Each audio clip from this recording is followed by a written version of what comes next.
Merci Francis, vraiment remercier cette occasion qui me permet de retrouver des gens que j'aime bien et des gens que je ne connaissais pas et que j'admirais, donc parfait. Alors, j'irai très rapide parce que le format 30 minutes pour moi est terrible et en plus le français me bloque parfois, alors bon, je commence. Rapidement, commençons par la ville, finalement. La ville, l'éclosion de la ville, ce saut d'échelle de la ville que nous avons presque vécu, toute une génération, finalement, ce saut d'échelle qui maintenant semble si naturel, s'est vu presque transformé dans les dernières 30 années. Ce saut d'échelle de la ville, d'une ville apparemment avec une géométrie plus ou moins contrôlable, avec une dimension plus ou moins, disons, instrumentalisée et qui, tout à coup, laisse la place à cette ville anthropique, diffuse, sprawl, on en a tellement parlé, et cette transformation d'une ville accélérément dynamique. Toujours elle a été, la ville, un système dynamique, mais maintenant nous sommes absolument conscients de ce dynamisme. Nous pensions contrôler, nous pensions disons, contrôler la ville, comme on contrôlait un arbre, comme on tâchait de contrôler la forme de ce qui croissait, mais tout à fait, apparemment, la ville a explosé comme un gaz absolument en dehors de nos prévisions. Évidemment, d'un côté, ces organismes, disons, déjà non villes, mais multivilles, on a parlé de conurbation, de métropolisation, sont des organismes qui ont des problèmes, qui ont des conflits, qui, disons, consomment des ressources, qui consomment de l'énergie, qui ont des tas de problèmes dans ce sens comme organisme anthropique, comme organisme diffus. En même temps, ce sont des organismes, en même temps, qui sont riches en événements, riches en situations. C'est des événements finalement complexes, pluriels. Et nous travaillons avec cette logique. Parce que la ville est la manifestation de notre propre société, qui est chaque fois plus dynamique, plus complexe, plus plurielle, plus conflictive, mais en même temps plus riche en événements, en situations individuelles et en même temps collectives. De la ville-forme, on a passé donc à la ville-système. La ville comme un système dynamique de relations, faite pas de forme stable, pas de figuration, pas de tracé, mais de couches d'informations et de réseaux de relations qui s'entrecroisent, qui se interagissent constamment, à chaque seconde, et qui transforment la ville. La ville et nous comme société, je le disais avant. Donc, évidemment, nous devons travailler avec des nouvelles cartes de bataille.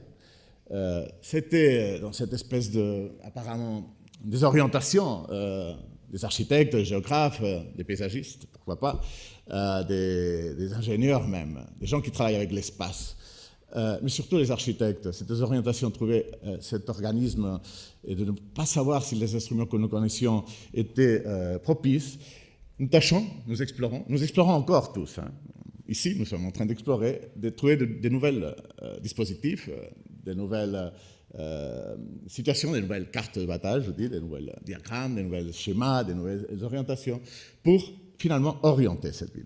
Parce que je vous disais, un système complexe, un système dynamique, un système irrégulier, un système hétérodoxe est riche et pluriel, mais si nous sommes fascinés par l'individualité de ce système, nous trouvons une situation d'isolement constant, une somme de situations pas chaotiques dans le sens scientifique, mais chaotiques dans le sens finalement, comment dire, conflictif.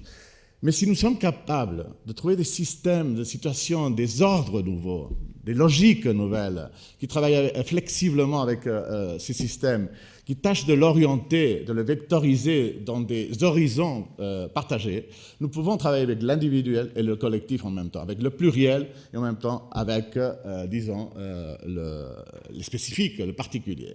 Et je crois que là, c'est notre grande recherche. Comment travailler avec cette manifestation individuelle de nous, individus, et de nos propres lieux de la ville comme lieu particulier et spécifique, et en même temps de les entrelier, de les entrelacer dans des logiques orientées. Je crois qu'on a vu des tas d'explorations dans ce sens. On vient d'en voir quelques-unes de Christian, de Dominique, enfin, il y a des tas de gens qui sont en train de travailler avec ça. Comment travailler avec un ordre qu'on pourrait dire ni compact ou monocompact, ni diffus. Ce n'est pas la fascination pour le diffus, pour, disons, la fascination pour la ville disperse.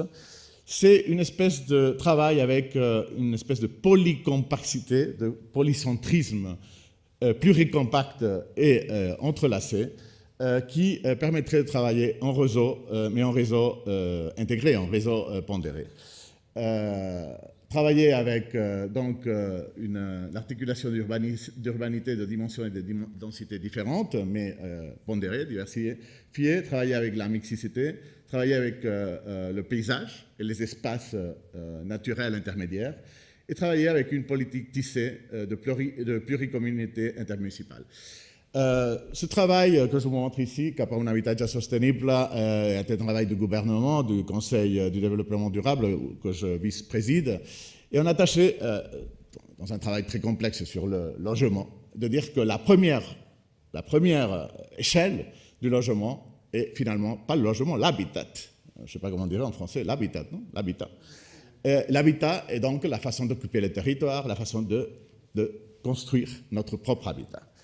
Donc, renforcer l'urbanité, coordonner les matrices paysagères et articuler les maillages de relations de réseau. Donc, travailler avec pas une ville patchwork, pas avec une ville sprawl, pas avec une ville, disons,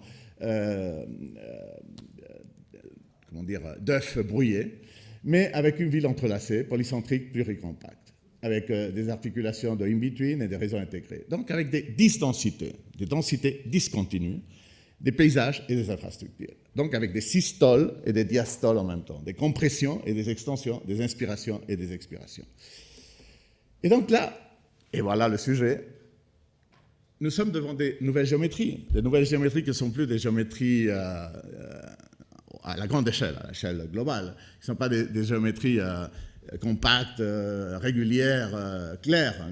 C'est des géométries irrégulières, des géométries dendritriques, des géométries rhizomatiques, on a dit des géométries fractales. Ça serait, je crois, oui, elles sont fractales, mais finalement elles sont irrégulières. Et dans une géométrie irrégulière, dendritrique, disons rhizomatique, le vide est aussi important que le plein. Le vide n'est pas le résidu du plein. Le vide, le plein et les matrices d'entrelacement sont absolument importantes. Et donc, travailler avec des systèmes qui unissent plein, vide, réseau. Et je parle vide avec un abus de langage absolument. Je parle le vide comme surface, comme paysage libre, comme espace non construit. J'accepte cet abus de langage. Et travailler avec des écostructures, avec des infrastructures, avec des infrastructures, avec des concentrations, des espacements et des liaisons, avec de la ville, des paysages et des maillages, avec des matrices finalement d'articulation et ce que j'aimerais vous montrer. Le vide ne sépare pas toujours, parfois oui, mais le vide ne sépare pas, il peut unir. Le vide n'est pas uniquement un espacement, mais aussi peut être une jointure. En Espagne, on dit una junta, je ne sais pas si on dit une jointure, disons une agrapa, non?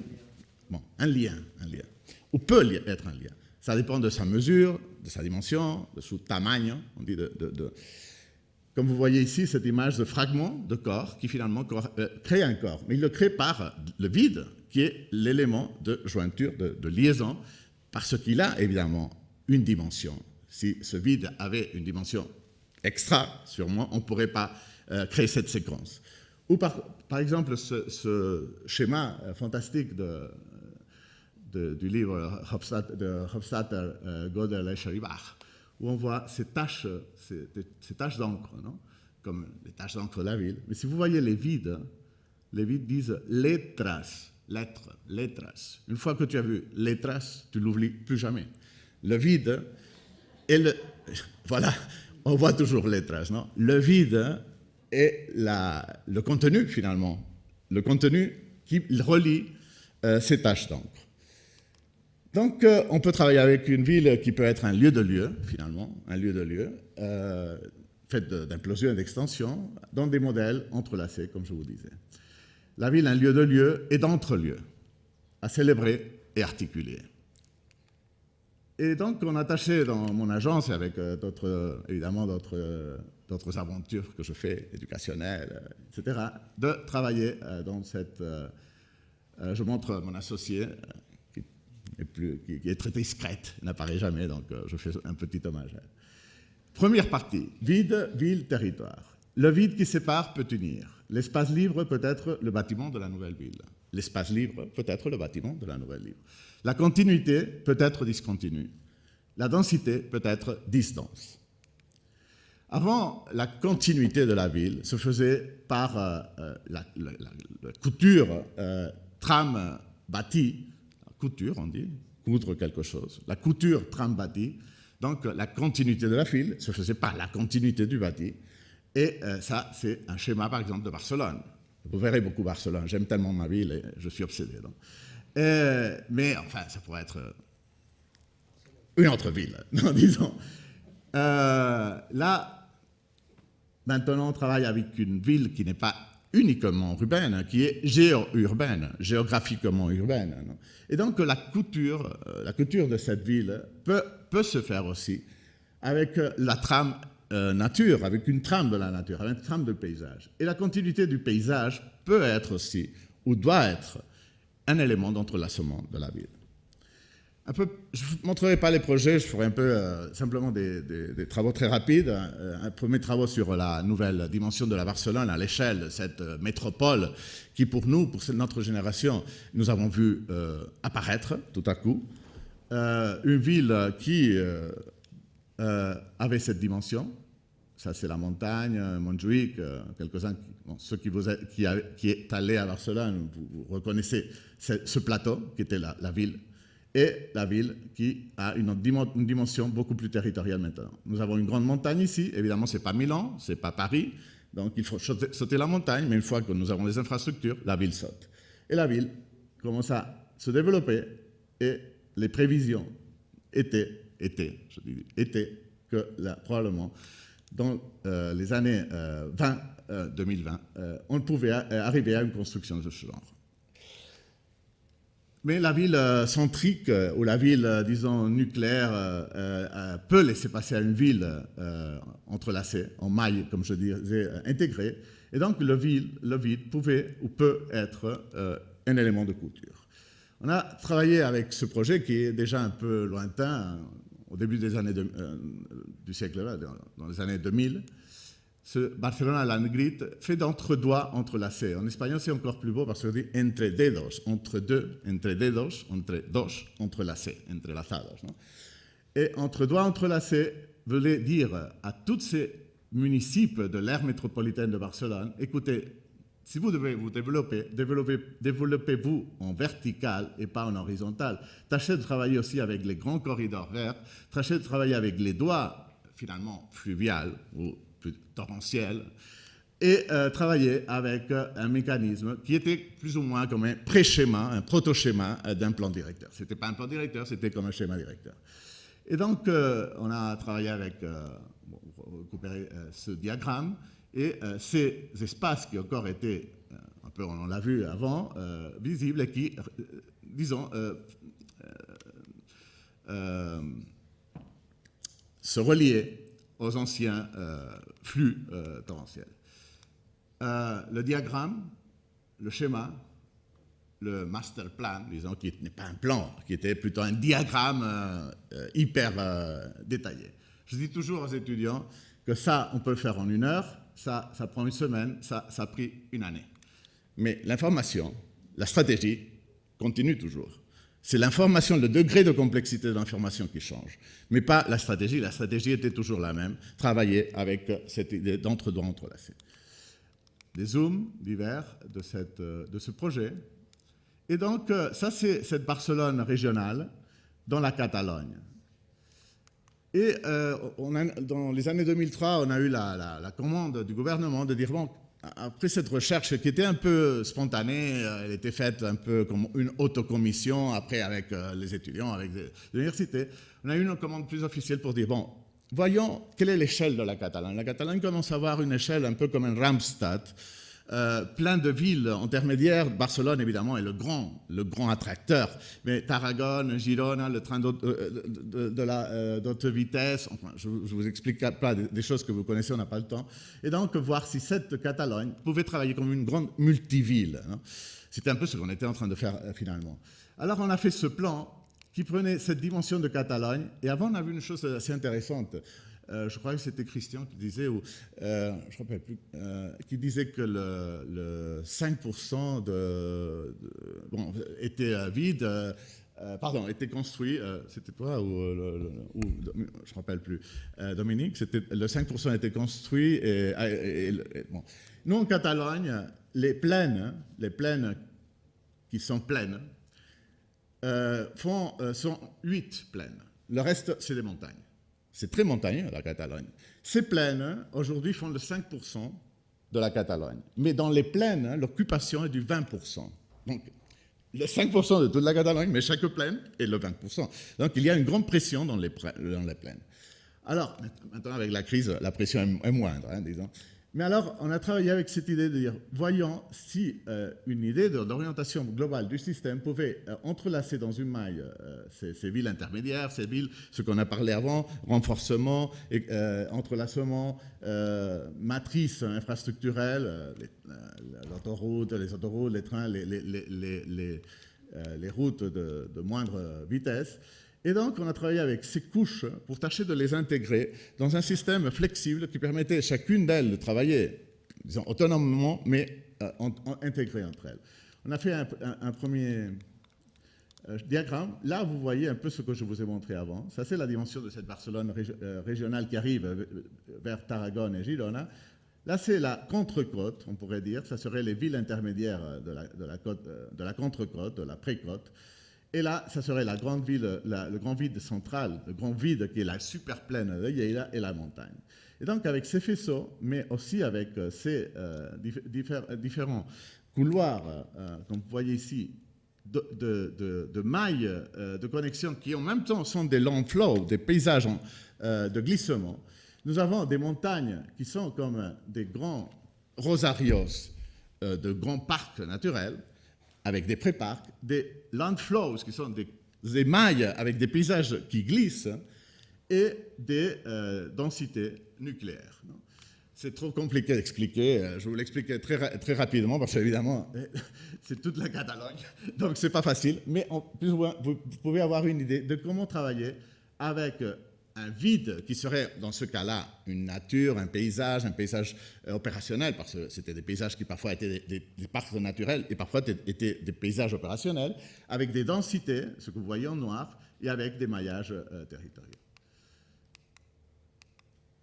Là, c'est Barcelone, dans ce grand plan qui était la Catalogne. Cette Catalogne, je dis Catalogne Ramstad, on appelait ça Hyper-Catalogne, multi-Catalogne, multi-Barcelone ou Hyper-Catalogne.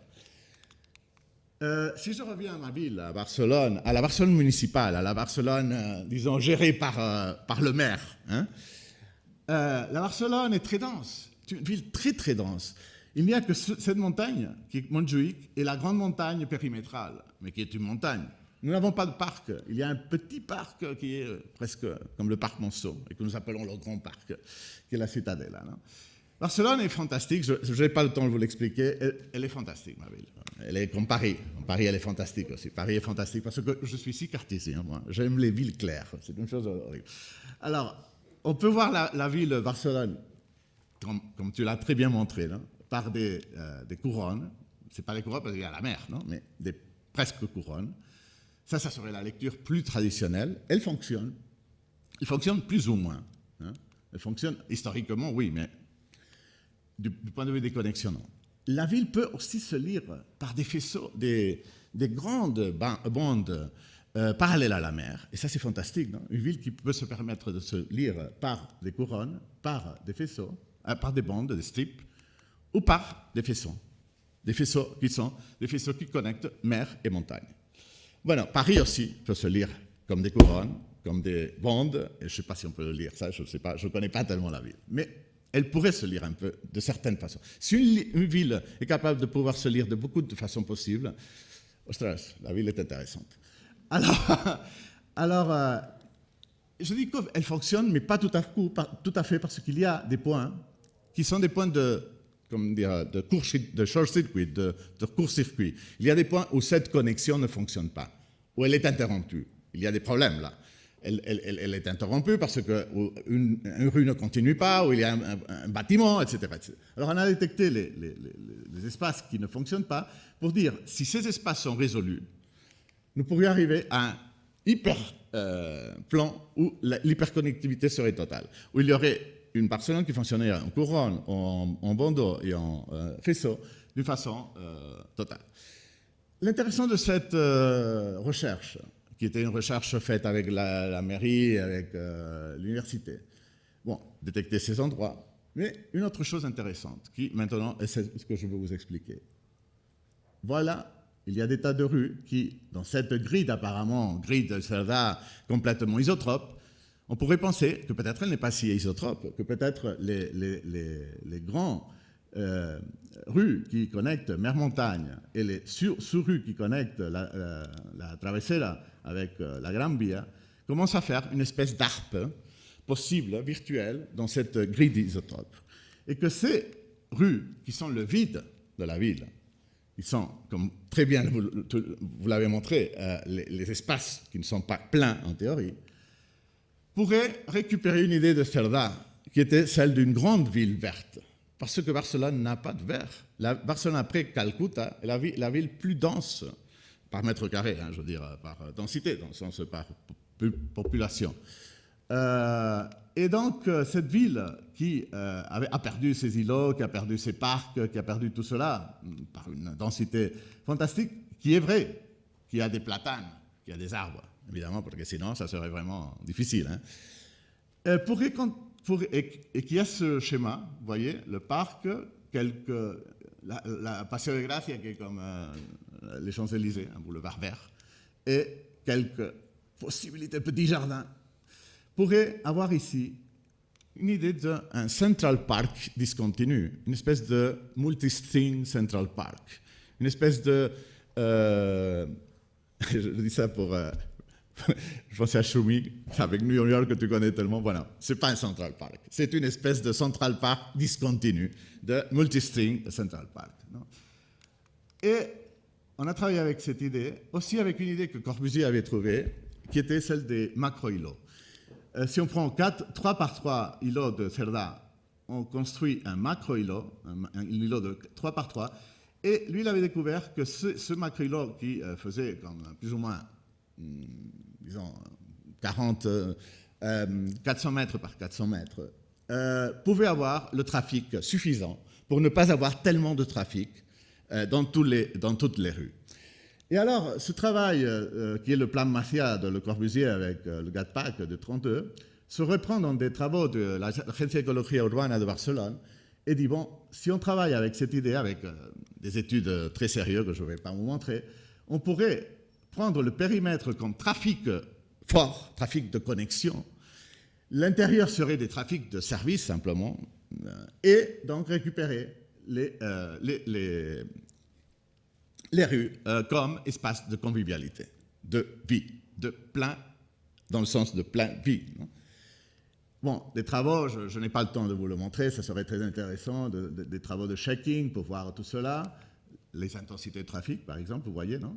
Les intensités de trafic de connexion, disons, de Barcelone, dans le sens de grand trafic, et donc les trafics qui sont moindres. Non?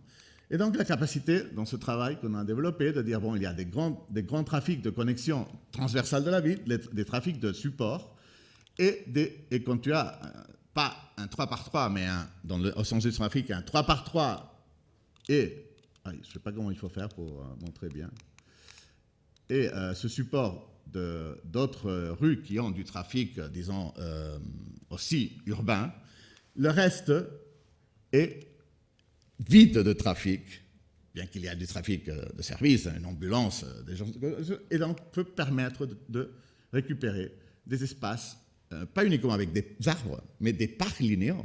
Je veux dire des grandes rues qui deviennent des lineal squares. Non? Et à partir de là, vous voyez cette arpe que je vous ai montrée ici. Ici, on le voit plus clair. l'ARP, ça c'est le Poplano, qui est une autre partie de la ville. Et donc, la capacité de dire que cette ville, qui est si dense, ne peut pas avoir un Central Park, parce qu'il ne peut pas détruire son centre, mais peut réfléchir sur la récupération de certaines rues pour avoir des lineal squares. Donc, le vide de Cerdà, qui était le vide avant le plein, devient aujourd'hui le plein de masse végétale, disons le plein paysage. Et donc, voir qu'un espace comme celui-là, qui est incroyable, qui est presque une place, non, peut devenir des espaces d'activité, incroyables. Pas uniquement des espaces piétons, des espaces d'activité, des espaces relationnels, des espaces intenses. Donc, des paysages actifs, des paysages opérationnels, de l'espace public à l'espace relationnel. Je n'ai pas le temps de développer tout cela. Je passe rapidement, on n'aura pas le temps. Je voulais vous montrer plusieurs choses, même des opérations j'aurais bien aimé faire ici en France. Ça, c'était une opération assez navale avec ses logiques. Un travail à Bruxelles qui me permettra de faire la deuxième partie et finir. Un travail à Bruxelles avec un petit hommage à Joël Claes, qui est mort et qui m'avait invité. Et Dominique Perrault aussi était invité à cette recherche qui s'appelait Bruxelles change. Et elle a été si importante pour moi, Dominique, cette recherche, ce que nous avons invité à travailler sur, sur le quartier européen. Le quartier européen, c'est le quartier de l'Assemblée, du Parlement européen. C'est un quartier d'affaires, un quartier sans activité. Alors moi, vraiment, je ne savais pas exactement qu'est-ce qu'on pouvait faire. Mais j'ai découvert qu'il y avait, excusez-moi parce que cet engin... qu'il y avait tout un rosario d'espaces vides. Parfois, c'était des parcs, ce n'était pas des vides, donc c'était abus de langage, des paysages, des parcs, des espaces non bâtis. Hein. Mais parfois, c'était des vides, des terrains vagues, des espaces de friches, etc. Et tout cela faisait un rosario. Voilà, là, c'était des friches évidemment industrielles, ça, c'était au contraire des parcs reliés à ce rosario, qui faisait une espèce de nouveau flow, de nouveau flux parallèle à la rivière. Joël Claes était en train de récupérer la rivière. Alors, nous, on s'est dit, si toi, tu récupères la rivière, nous, on récupère cette rivière verte, cette rivière vide, et donc, on fait une nouvelle Bruxelles qui ne serait pas si centrale, mais qui travaillerait avec la centralité, mais en même temps avec la transversalité. Alors, on a fait ce travail, je n'ai pas le temps de vous l'expliquer, mais voilà, hein, ça c'était le schéma d'espace vert de Bruxelles radial, mais en prenant l'un d'entre eux et en le suivant, en le renforçant, on pouvait, sans mettre en cause le pari municipal prévu, renforcer une certaine transversalité de cette coulée verte. Et donc, on a travaillé avec ça, et puis on a renforcé dans certaines situations de vide urbain, dire, ne bâtissez pas, on peut bâtir en pliant le vide, en disant que le vide peut être simplement plié, peut être créé des reliefs qui continuent à conserver son identité de surface, d'horizon, de, paysage libre, et en même temps le densifie. Et alors, on a travaillé avec plusieurs scénarios, je ne vais pas vous les montrer, je vous les simplement décrit. Par exemple, une plateforme face au Parlement, un espace qui était un terrain vague qui était prévu d'être bâti par des bâtiments. On a dit, écoutez, peut-être on peut créer un bâtiment de mixeteuse pour créer de l'activité, etc. Je n'ai pas le temps d'expliquer tout à coup. Mais pour voir un peu ce que pouvait donner cette transformation de ces grands parvis vides, absolument vides, dans ce cas-là, vides d'activité, dans un vide actif, dans un vide opérationnel. Ou ce vide, mais qui est un vide dense d'activité, un mixed use. Et alors, ce projet m'a permis, avec un autre de Graz que je vous montre, de penser que vraiment il y avait quelque chose qu'on pouvait appeler des topographies actives, non? Des paysages opérationnels, si vous voulez, des vides opérationnels, des vides façonnés, des vides qui ont de l'activité, qui travaillent comme des bâtiments et en même temps sont des paysages, des vides, des topographies. Donc, des rencontres entre volume, surface, vide plein, figure fond. J'imagine, je suis sûr que vous avez vu des tas d'exemples de ce genre, parce que ce n'est pas une chose neutre, c'est une chose de toute une génération qui a travaillé avec cette découverte, finalement, Et donc, je le dis très clairement, ce n'est pas une chose Gaussa ou Akhtar, c'est une chose de toute une génération travailler avec cette capacité que jamais, je dis jamais, aurait été pensable dans les années 70 ou 60. Et donc, travailler avec le vide, mais aussi travailler avec la topographie opérationnelle, et travailler donc avec les vides-splans opérationnels, qui seraient une rencontre entre architecture et paysage, mais aussi entre bâtiment et environnement. Un vide peut être un plein, une figure peut être un fond, une surface peut être un volume, un espace déplié peut être un espace replié. Donc, des exemples rapides, je sais qu'on n'a pas tellement de temps, donc voilà, un espace comme celui-là, un repli, un mémorial pour un tremblement de terre à Chichi, on a eu une mention, c'était très simple, le sillon fait en même temps une espèce de sillon qui fait en même temps l'oscillogramme de ce tremblement de terre et qui crée un sillon central qui conduit au mémorial proprement. Et un grand vide à être occupé comme un grand parc, disons libre, comme pourrait être par exemple le meilleur parc du monde qui est le Circo Maximo de Roma ou quelque chose comme ça. Bon. Ça, je ne vais pas vous le montrer. La capacité aussi de travailler pour le gouvernement, pour leur dire, écoutez, toujours, il faut faire continuer la ville avec les mêmes schémas de continuité, comment dire, régulière du bâti, de la rue. Est-ce que la ville doit être toujours continue? Parfois, oui. Parfois, au contraire, il doit y avoir des espaces de mixicité entre paysage et ville, des espaces qui sont des espaces de transition, des paysages habités et pas des échampes résidentielles, pas des extensions résidentielles. Et donc, bon, plusieurs échanges, c'était un travail très lent, et de ce travail est née l'opération Sociopolis, qui est en train, bon, maintenant elle est paralysée avec la crise, mais qui était en train de se construire à Valencia. On avait été invité, ça je le passe très rapidement, c'est la même idée, toujours une espèce de dépliage du vide, de l'espace agricole, parce que c'était un parc agricole, et il fallait maintenir cette espèce de transition entre la ville et un grand parc agricole qui est la Huerta, et créer une espèce de culture résidentielle nouvelle, non? Culture dans tous les sens, hein, de champs, disons, cultivés. Et donc, la dernière partie, lands in lands, finalement, le vide est un vide sur un vide parfois, non? Un paysage sur un paysage, un vide sur un vide. Donc, cette idée, le lands in lands, presque comme les tapis d'une maison, non? Tapis qui sont des tapis sur une surface, non? Donc, et un petit hommage aussi à Yves Brunier, qui vraiment était quelqu'un qui avait déjà parlé beaucoup de ça, non? Donc, l'idée de travailler avec les couches de la ville, des couches d'information et des réseaux de relations, mais aussi des couches de situations et des relations possibles, non? Et cela nous donne une logique transversale qui est notre logique aujourd'hui, qui n'est ni la logique classique ni la logique moderne. Là, je pourrais faire de la démographie et vous expliquer ma théorie, mais là, je suis sûr que nous sommes dans une nouvelle logique, qui est une logique, disons, transversale, une logique de la complexité, qui travaille avec cette capacité d'unir des couches d'information et des liaisons entre ces couches d'information. Et cela parle de la complexité de l'interaction.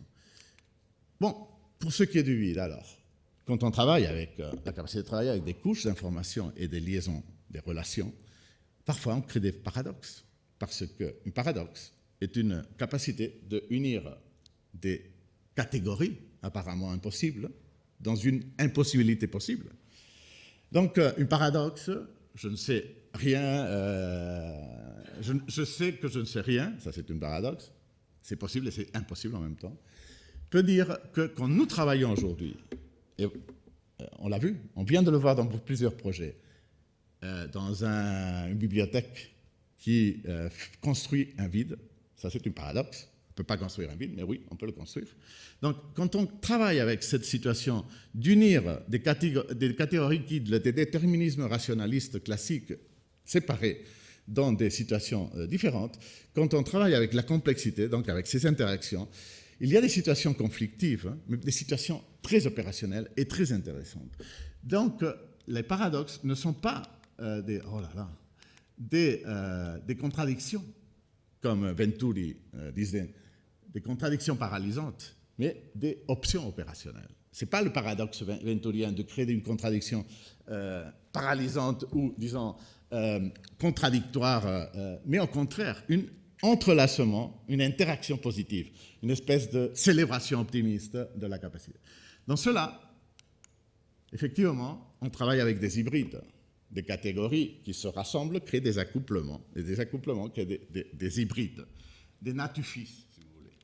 Et donc, un accouplement entre architecture et paysage, entre vide et plein, entre public et privé, crée un paradoxe, un toit, peut-être un sol, ou une construction, peut-être une nature, ou un volume, peut-être une surface. Petit hommage, hein?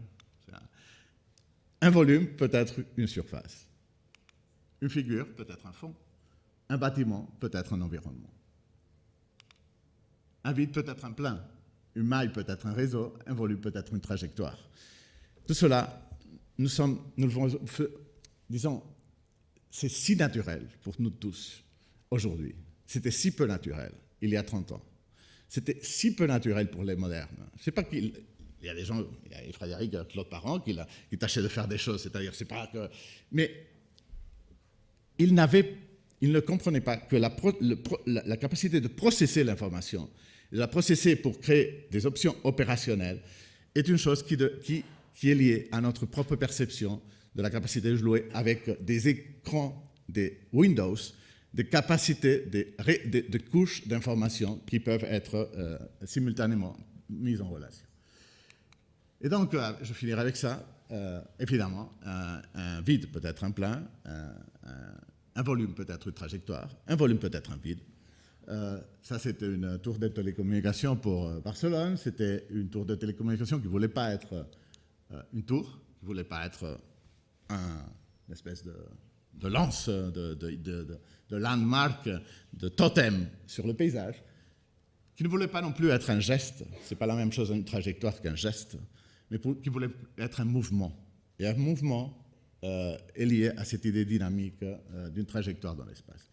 Et donc, la capacité de jouer avec cette maille, je n'entre pas en détail, vous voyez, c'était un moment fantastique de ma vie aussi.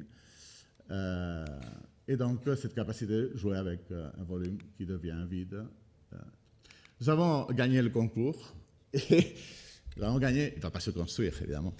Et un jour, l'un des membres du jury, qui était ennemi déclaré, nous a dit « Mais c'est qu'à Barcelone, il n'y a pas de tornados ». Je dis « Oui, écoutez, tornados en Barcelone, journal, pom pom, la montagne ».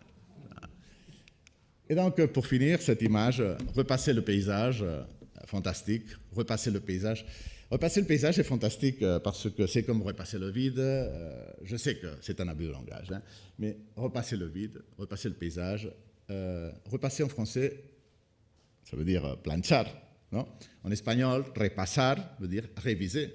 Donc, si on dit repasser le paysage, planchar, mais en même temps, donc plancharlo, je veux dire le manipuler, le façonner, et repassar veut dire réviser, fantastique. Donc, on fait de franco-vignol, et donc, avec ça, je finis. Merci.